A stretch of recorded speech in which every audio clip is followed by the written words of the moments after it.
Have you ever been to Indonesia? If your answer was no, but I've been to Bali, this is the episode you need to listen to. Welcome to the Gili Unfiltered podcast. We both moved here to this tiny island, Gili Trawangan in Lombok, Indonesia, and this is our experience of learning the local culture and building a life here. Honest conversations, unfiltered. My name is Josephine. And I'm Roxy. And we are your host of today. Today's topic is which island is better to live in, Bali or Lombok. Let's find out. So, Josephine, you just got back from Bali. I know, I've been 5 days in Ubud with my brother. And I have Bali fresh in my mind now to actually talk about it, because before I had no idea anymore. And you've been in Bali as well, but not so long, right? We were just there for a weekend. So what we're going to cover today in this podcast is first, I think, a bit of background information about Bali, about Lombok. First, if you don't know the islands at all, and if you do know, then you can correct us if we're wrong. We're never wrong. Because it's our opinion, our honest opinion. Well, what about facts? I don't know how many islands Indonesia has. And you know. Well, okay, so this is a little bit... How many islands? So the answer to that is actually debatable and controversial in itself, because there are apparently 17,508 islands, but only 13,500 odd are officially documented as being named and inhabitable. There's all these factors that it has to meet to be an official island. So it has to be above sea level at high tide. It has to be inhabitable. And then, they've been named. But can you imagine? It actually puts into perspective how much of a vast archipelago Indonesia is when you think that 4,000 islands are debatable. Can someone fact check this? She just listed a whole lot of facts. I've been reading up on it recently because I just find it amazing. Like, oh, you know how people go, I've been to 200 countries or something, and I'm wondering, I wonder if I could go to every island in Indonesia. And then I'm like, I think you can. It's not physically possible. A quick summary about Bali and Lombok, because obviously it's like very big islands with different sections that you can live in. Personally, I chose to live in Gili Trawangan, which is like a small part of Lombok. Kind of like some people say outside of Lombok a little bit. Most people think it's Bali. It's not. It's Lombok. What about you? Yeah, well, I think that people think that it's Bali because so much of Indonesia's tourism industry from outside countries is coming to Bali. So many tourists are only seeing Bali. And then if they do come to Gili, they're coming from Bali, a lot of them. True. We do have an international airport in Lombok. I thought you were going to say Gili. I was like, what? Well, there's a helicopter pad in Gili. If you want to pay 10 million. But yeah, so we do have some international flights coming into Lombok, but most people are coming from Bali. So I think that's why there can be that misconception sometimes.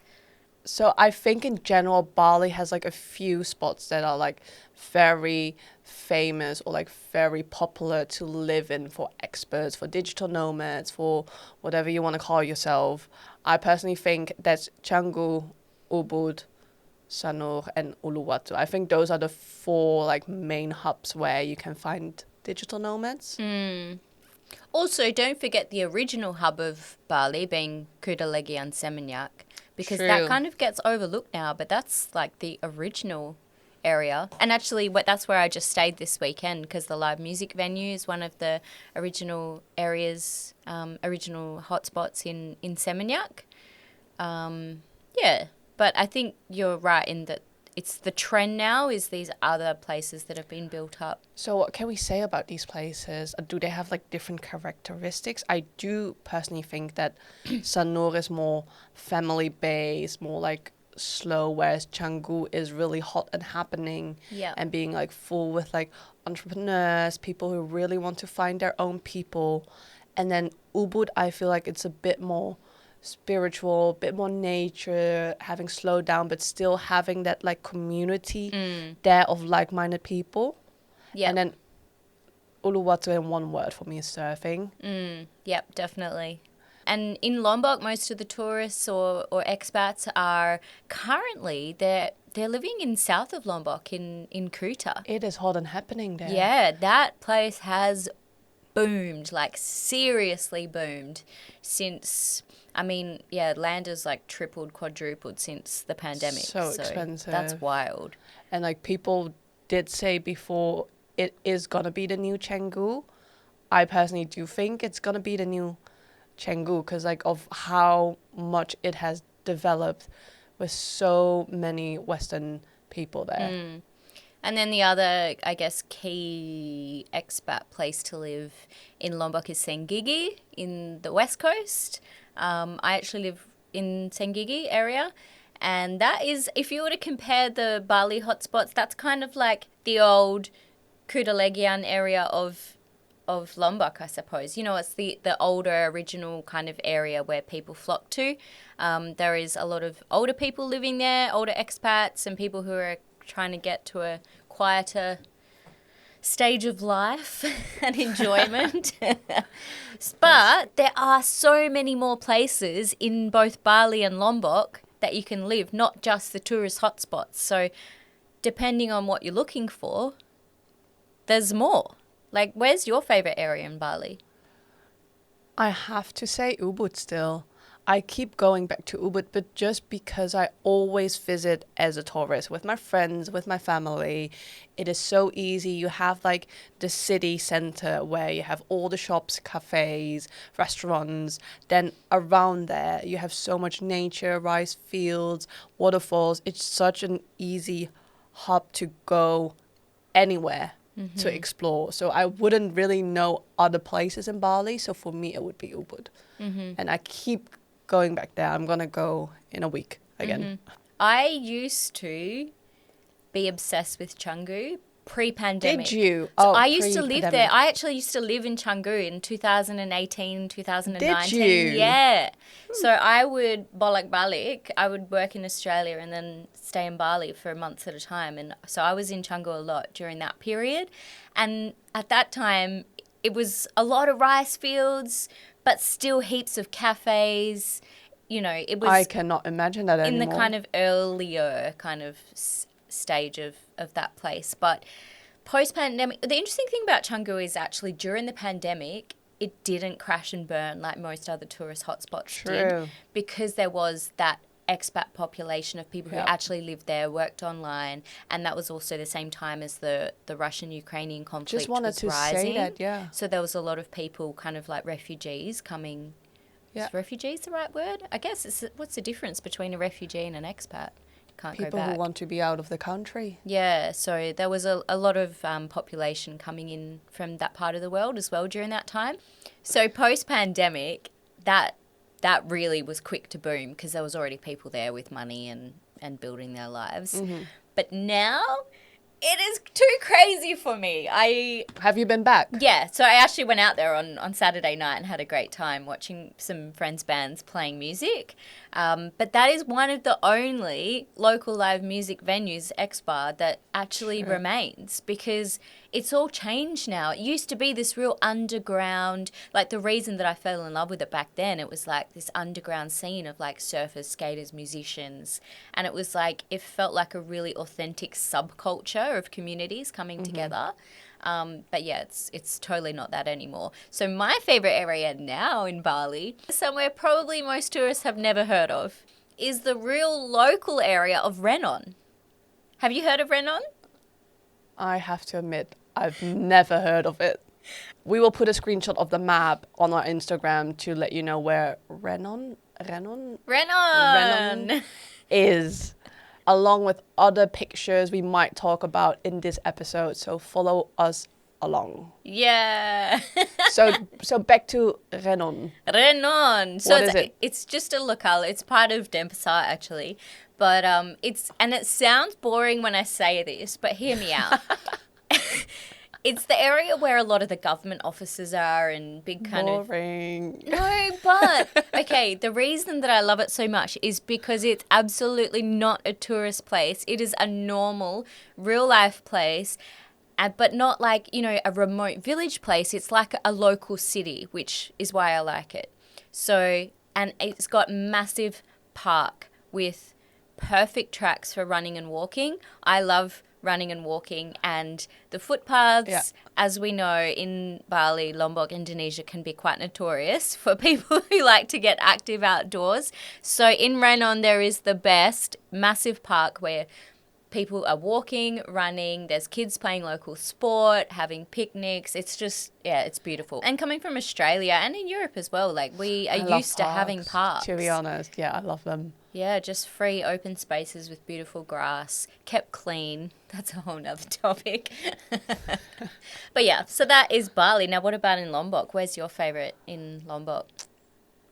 So I've only been to Kuta once after the pandemic. So I don't really go there. And I was there and it was nice, but I didn't really see myself living there. Or like, I didn't really feel the people there. I know I am biased, but hear me out. I love Tanjung. And that's not because I'm there all the time because of my husband. I genuinely love Tanjung because it's not that developed yet. And you see like a few tourists here and there, but actually not that much. There's basically no Western things at all. But it's just so nice and upcoming. The food is really good. The streets, just going with like your motorbike around, it's just really nice, and it's still super local, very cheap.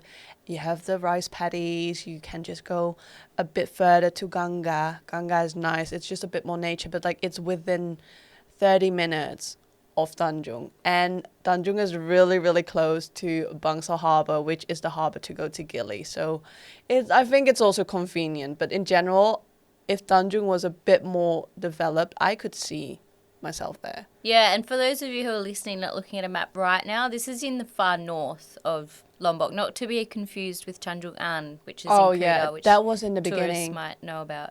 I was always confused with Tanjung and Tanjung An, but now I'm not.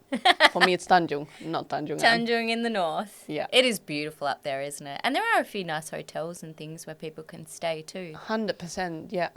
Or your favourite part of Lombok? Well, I live in Lombok, so I just first actually want to say there is another area that in Lombok is quite popular, and that is Tete Batu. But only for tourists, no? Well, there are some expats starting to move there, but these, you know, people like you and I we're very settled here, we've got local partners, and they're looking for that real peaceful, quiet pace of life, very quiet pace of life. So that is Tete Batu, which is in East Lombok. That is absolutely local, waterfalls, rice paddies. I have never been to Tete Batu. Bro, you've got to go. I know, but once you live on a small island and you need to go to the other side of Lombok for 3 hours, when do you find the time to go? Well, okay, so that's actually a good way to then jump into where I live now, which I guess I would say is my favourite place by default, is in Gili area, because from Gili, it is easy to go to everywhere. It is you have it seriously the so point. good. Yeah, it's an hour, maybe an hour, hour and a half to go to Tete Batu, to go to Gili, to go to Kuta Lombok.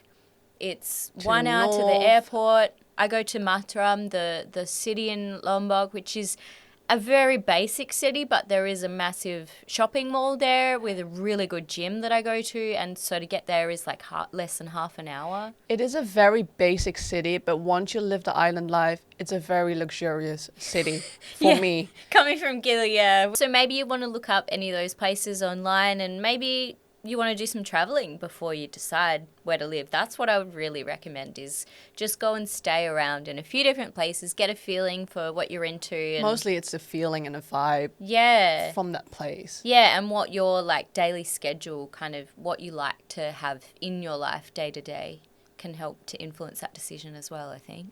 Yeah. So next up is our next segment, which I like to call Bali versus Lombok. The clash. Bali versus Lombok. Are you doing the sound effects? Food? Food. Nom, nom, nom, nom. So the main difference in food, I think, is the spiciness level. Oh, yeah. Lombok is definitely known for spice, hey? They are out of their mind. I am so sorry. I've been living here for 5 years and I still cannot handle the spiciness. Really? I can, but like not their level. When they say it's like not spicy, it is spicy. They are lying to you. But do you like to eat sambal with your food? do. Oh, I yeah. do. Only problem what I have here, like, because here you obviously eat with your hands. I don't know you, but like I have contact lenses. So every evening I am dying of pain of taking my contacts out. And then I've red eyes but you know, it's worth it for the food. Side story. You're just shoving chili in your eyes every night. Why don't you just use a spoon? Not for your eyes, for your eating. Because we are integrated, no? So like using a spoon, it doesn't feel right. And to be fair, example, eating chicken, it's so much easier with your fingers, with your hand, than just having like a fork and a knife. It's so much faster and easier, and you can mix it with your rice. So number 1 is definitely the spicy level. Number 2, I would say pork. Oh, of course. Which is like, for us, it's of course, but like I think for the people here, it isn't, because we have many tourists coming to our restaurant saying like, oh, do you have babi guling? And then I look at them like, no, we don't have. And like, oh, why? I'm like, because it's a Muslim majority here. We don't have pork. Literally. We do, of course, like there's like Hindu, Buddhist and Christian people in Lombok, but the majority of Lombok is Muslim. So like in general, there's like less pork being served. Yeah, at local restaurants, if there's bacon on the menu, it's almost always beef bacon. I was so confused the first time I needed to buy a pizza for local people here. And I'm like, yeah, what you want? And it's like, yeah, the pizza pepperoni. I'm like, but that's bacon. Yeah, no problem. I'm like, no, bacon. You're not allowed to have that. And it's like, no, it's okay. It's beef. And I'm like, no, bacon is pork. Because like, I never knew before coming to Lombok, you could have beef bacon. That blew my mind. Lombok, what do we have beside the chilies? Well, obviously plecing kangkung. Oh, yum. That is spicy a favorite. though. Yeah, very Do spicy. you eat it like can you handle spice? Okay, so I love the taste of spice. Absolutely love it. And when I used to come here and when I started living here, I would eat so much spice. I can handle more spice than some locals. How? But Okay. yeah, but then suddenly my stomach changed and I don't know, maybe I burnt a hole in my esophagus, who knows, but now if I get spice, I get pains in my stomach, so I have to stop. I just have to, But do you really, still really have limit like myself. limit?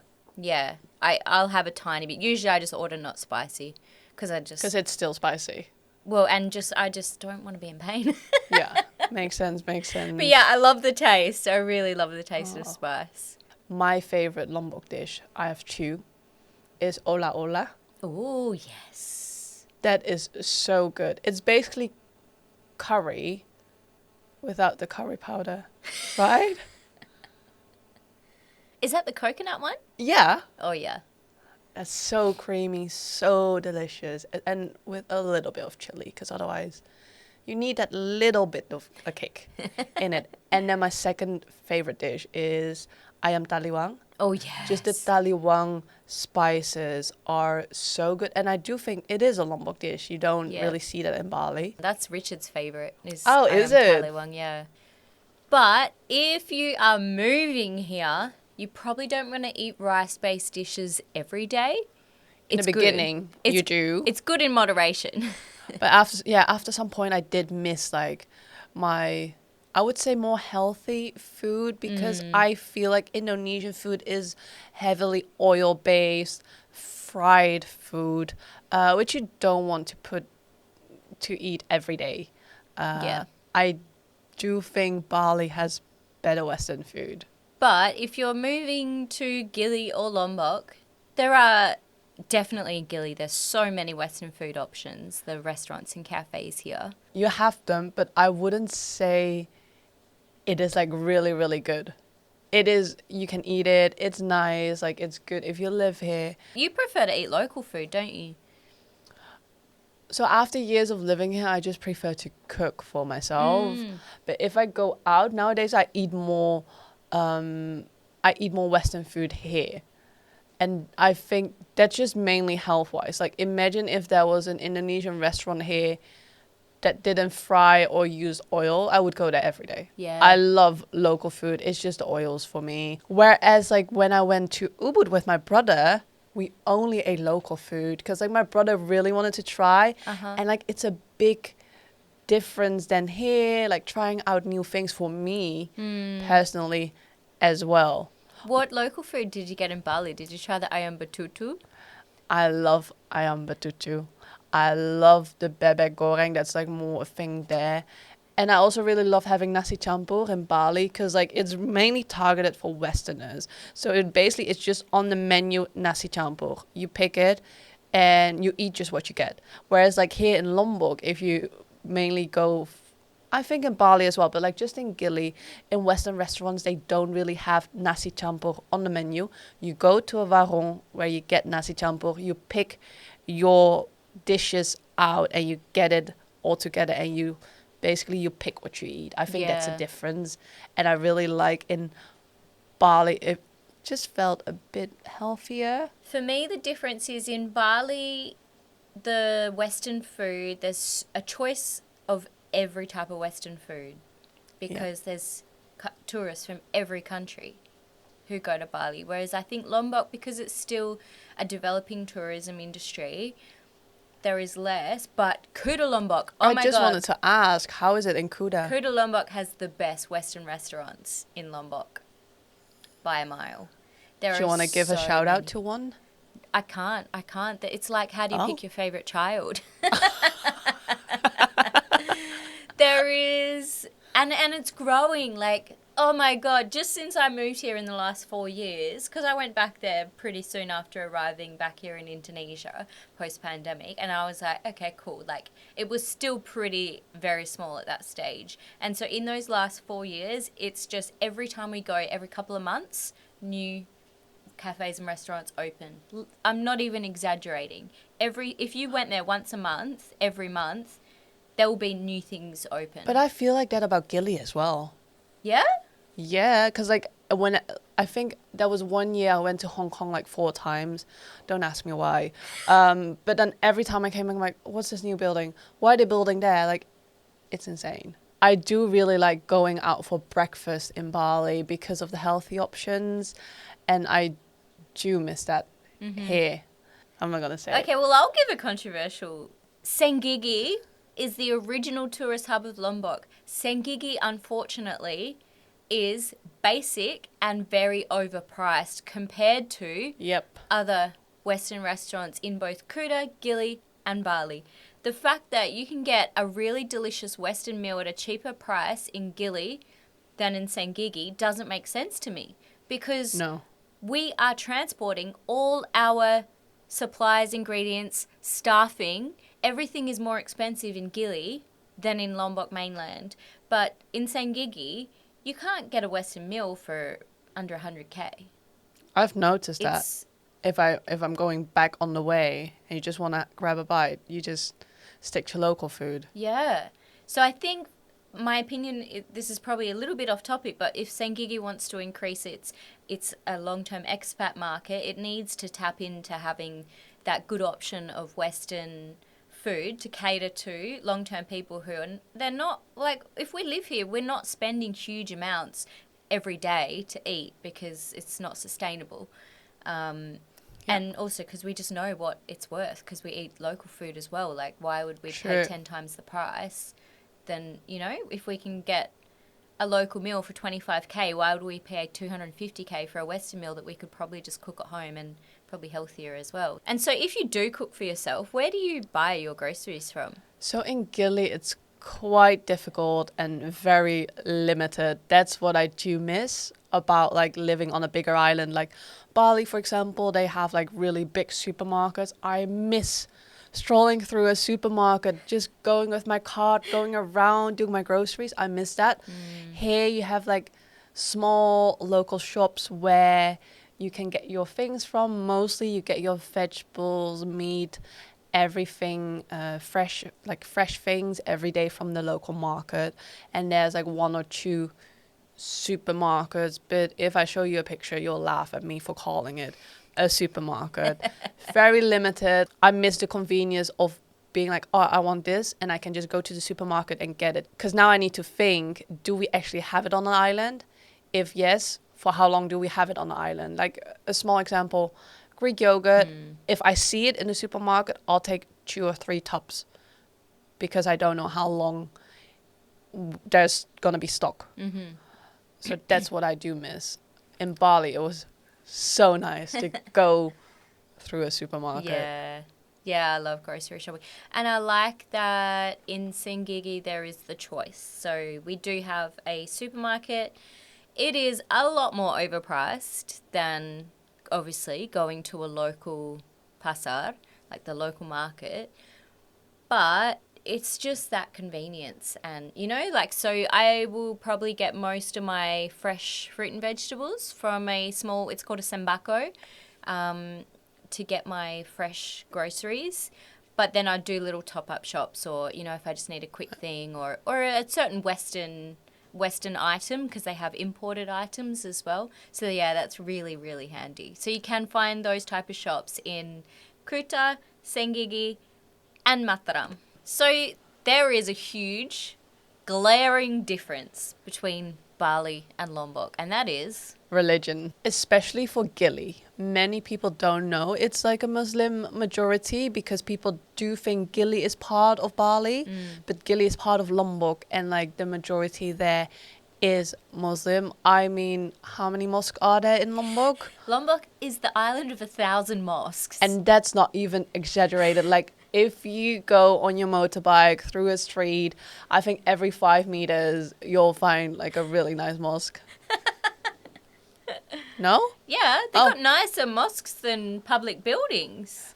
I think even like I spoke with somebody that's from Java, and they're like, yeah, Java has a lot of mosques, but Lombok is on another level.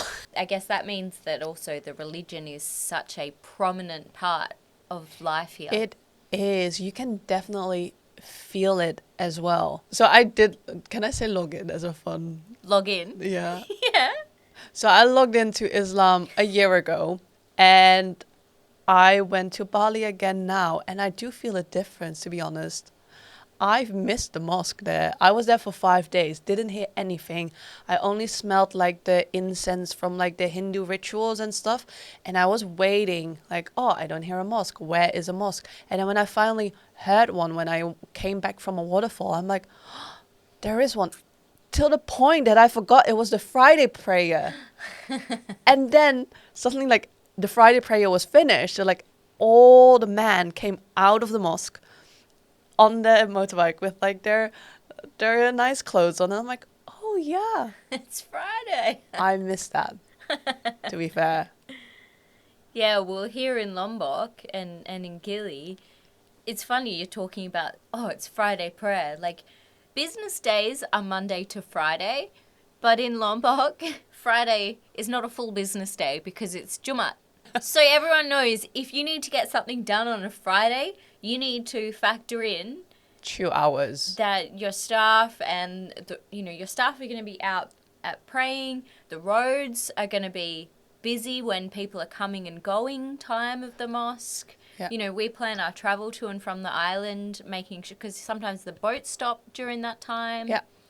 Yeah, it's funny. Like, I think in the Western world, we don't see that, real impact on daily life because religion is not so prominent. Like here, No. it is so prominent that even your national ID card states what religion you are. Yeah. And the number one question I got when I was in Bali, like, oh, what's your religion? And then I say like, yeah, I've already logged in. Oh, what was your previous religion? And I'm like, I didn't have one. And then they immediately say, oh, you're an atheist. And I'm like, before, you know? Yeah. And I just know, like, it was just a gray area of like, yeah, Yeah. I didn't believe in anything. Yeah. It's the same in Australia. Like, most people are not brought up with religion in Australia. So, Or even how I was brought up, it was just a mix. Like, oh yeah, one time we went to the church. Other time, like, my grandparents, they are some Buddhist kind of thing, so we did a ritual there. Like, it was just a mix. Yeah, and not, like, really serious, dedicated, you know, practice, but just kind of like a melting pot, I suppose. But I do feel like, if speaking of like practicing, like Hindu and Muslim do that the most, because I don't really see Christian people practicing, not practicing, but like you don't really see it. Or like the Buddhist, it's a bit more of a chill religion from what I've talked with my staff about. Yeah. And I think that's why it's so prominent here, because Bali is just Hindu majority, Lombok is Muslim majority. Yeah, like if you've ever been on holiday in Bali, there's a good chance that you've seen a Hindu parade through the streets, and they have these Roads closed. for all sorts of occasions. If someone's died, if someone's married, if someone's, what else? National holidays, like a lot of ceremonies, religious ceremonies, and celebrations. And the streets stop. Everybody stops. And you just have to wait. And it's fine. Everyone's tolerant of that, of each other. I almost missed my boat because of that. I didn't miss it. That's why I'm still in Gili now. So the main difference, obviously, Bali is Hindu, Lombok is Muslim. These are the majority populations. There are still all the other religions there as well, but you do see the big difference. So Bali is typically, you know, you've got the temples, and they do the daily offerings that they put out, you know, on the streets, and you can smell the incense and the little bit of nasi rice that they put in there. Whereas in Lombok, you are hearing the mosque 5 times a day. You're seeing the people going off to pray, usually men. And to be fair, I think because of the call to prayer, because Indonesians, I feel like they don't really care about time. They just show up like that time and they go, and like if you say 7 a.m., it's never going to be 7 a.m. to an extreme. Like, you know, we have friends who are late, but I feel like because of the 5 times call to prayer, you still know what time it is of the day without having to look what actually so is the time. Because like for me, if I'm working a full day and then I hear the prayer, I'm like, okay, it's either around 12 or around 3. Okay, maybe I should take a break. I do use the call to prayer as my clock. Yeah, that is such a good point. I do too. It's the morning. But unconsciously then. Yeah. Like, we don't really think about it, but if you think about it, it's actually a beautiful thing to have. That's a good point. I never thought about it like that. I do. And in Gili, this is really quite an interesting thing that I've learned, is they also use the mosque for public service announcements. Yes. Because if you hear the mosque talking at 8 or 9 o'clock and you're like, oh.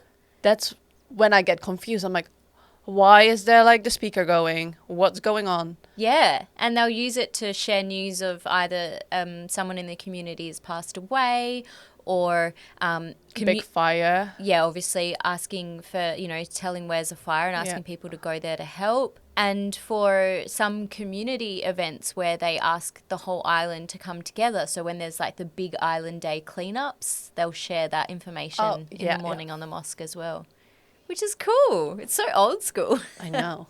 So do you know that actually every island has a different language, not even an accent, like a language. And I think even within an island, there is even more different languages. Yeah, I would go as far to say that there are dialects in every area. Yeah. Because my staff from Bayan in North Lombok, they have their own local dialect that is different from Sasak. So if those boys are talking to each other in their local dialect, I know minimal Sasak, but I'm just like, what? It just sounds so different. So true. But you can hear the kind of the tonality and, you know, if there's obviously people, if you're coming here for the first time, you're probably going to learn a few words of Indonesian, Bahasa Indonesia. Yeah. Yeah? And if you're coming to Bali, you might learn a couple of words of Balinese. Balinese. Yeah. And then if you're coming to Lombok, we have... Sasak language. Bisa berbicara bahasa Sasak? Skadi. Skadi! I actually, I'm always referring back to Ubud because, you know, it's been recent. But, like, when I was there and I heard Balinese, I was so confused and annoyed. And then actually... Because, like, I would always say, like, I don't speak Sasak language. But you can actually understand more than you think. So when I was in Bali and they were speaking Balinese, I couldn't understand what they were saying. But I do think in Bali, in general, they speak more Indonesian than their own languages. And that's just because Bali is such a popular destination to also work at from people from Java, Sumatra, Sulawesi, all the other islands. So I think there they could not really speak as much Balinese and need to communicate with like the general language of like Indonesian. Whereas I feel like in Lombok, there are not many people coming to Lombok to work from other islands. It's mainly just, you go to Gili, Lombok I think in people. Gili there is some more people from other areas. True. But in Lombok, for sure, it's mostly Sasak people, isn't it? And that's like, you get so surrounded by Sasak, but also by the accents. Because, like, you can really clearly tell where someone is from. People in the east, around Masbagig, Masbagig, I don't know. Yeah, that's near Tetebatu area. They're a bit more softer and slow and calm. Whereas if you find yourself around Tanjung people, they're just shouting at each other. They are angry at each other. Really? All the time. Are you sure it's not just because you're in a family dynamic where people are more, No. like, open? No. And, like, just the way they talk with their friends is so different. That's so interesting.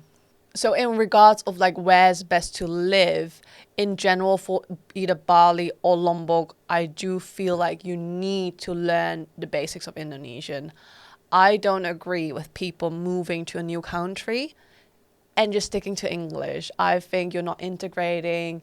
It's a bit rude because you're literally moving to somebody's country. So I feel like you need to learn their language. Yeah, and it's a huge show of respect as well. You know, people are so hospitable to visitors.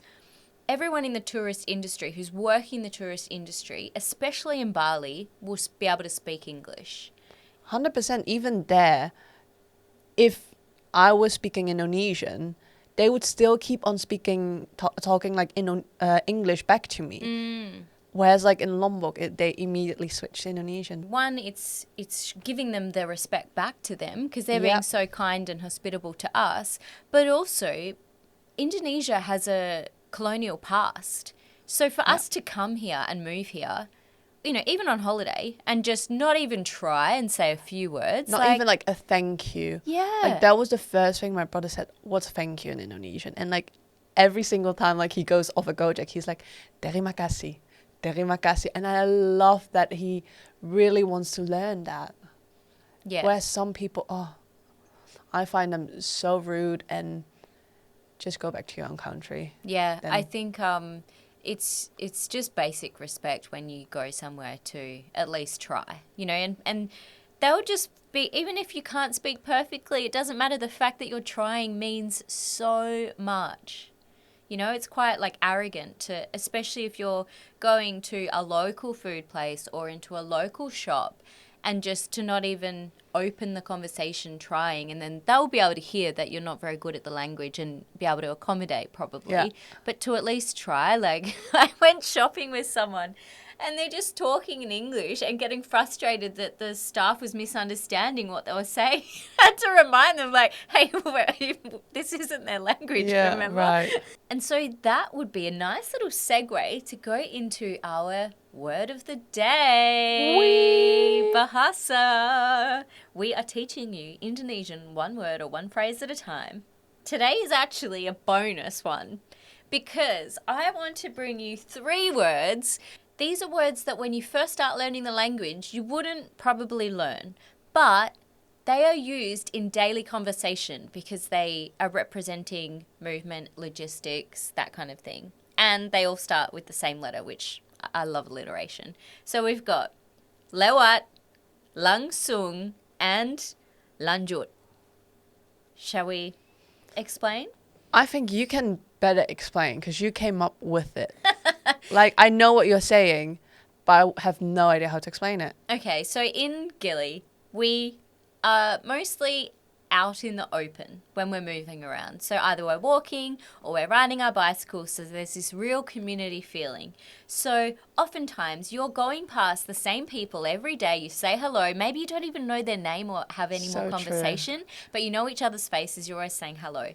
So usually if we're like, maybe we're running past, so we're not going to stop and say hello, but we might say, hello, lewat, meaning like coming through. And it's just like a nice, polite little thing to say. And I even say it to animals. Like if there's a dog. Animals? Yeah, if there's a dog coming up to me and I'm scared that it's going to like try to attack me or something, I just go, lewat. So it knows like I'm just going through, like I'm so just you're passing. Talking with animals? Oh, this is hilarious.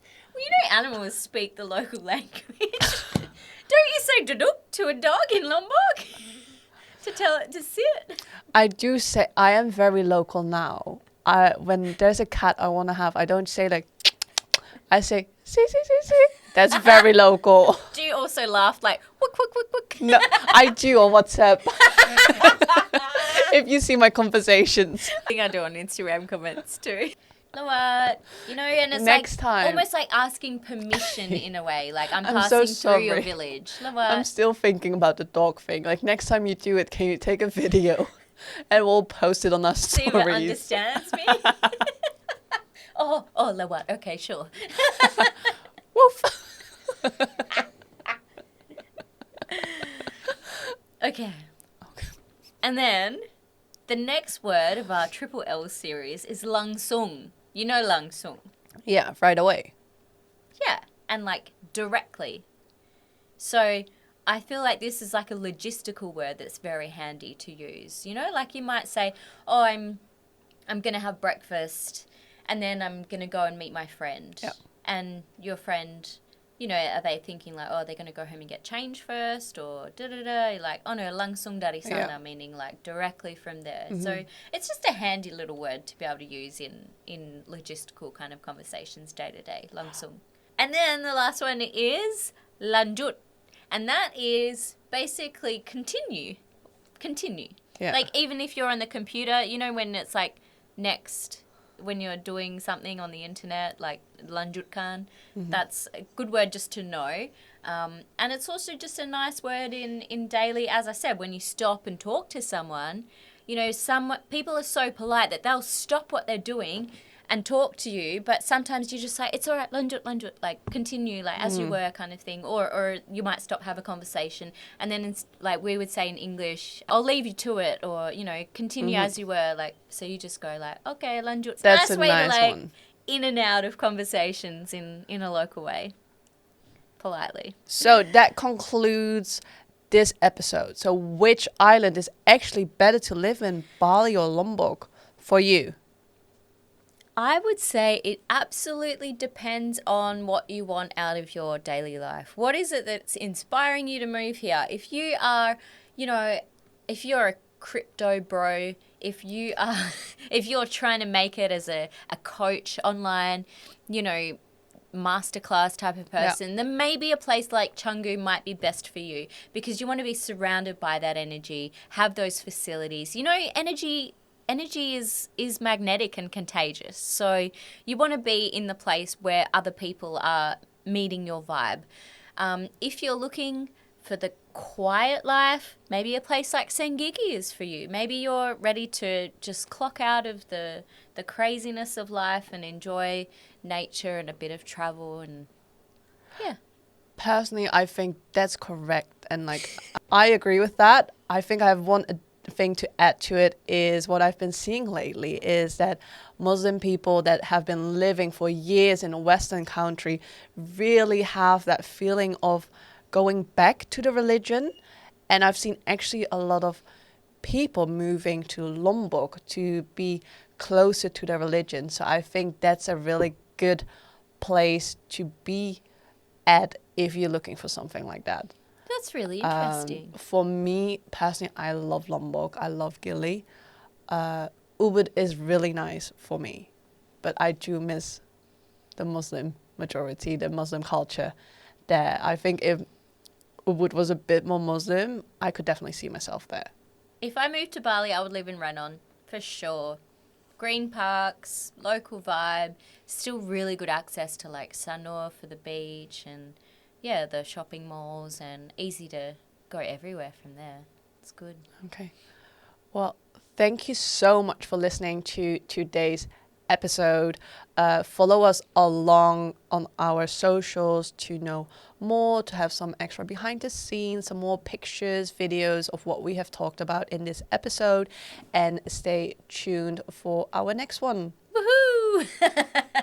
Send us some comments if you want us to address anything specific, or if you want to argue with our points. I like to hear other people's opinions, so engage. We Tell will us. fight back. No. I'm just kidding. We'll be very Josie will open. fight you, and I'll listen with open ears. I am very open as well. All right, we'll talk to you in the comments. Thanks, guys. See you in the next one.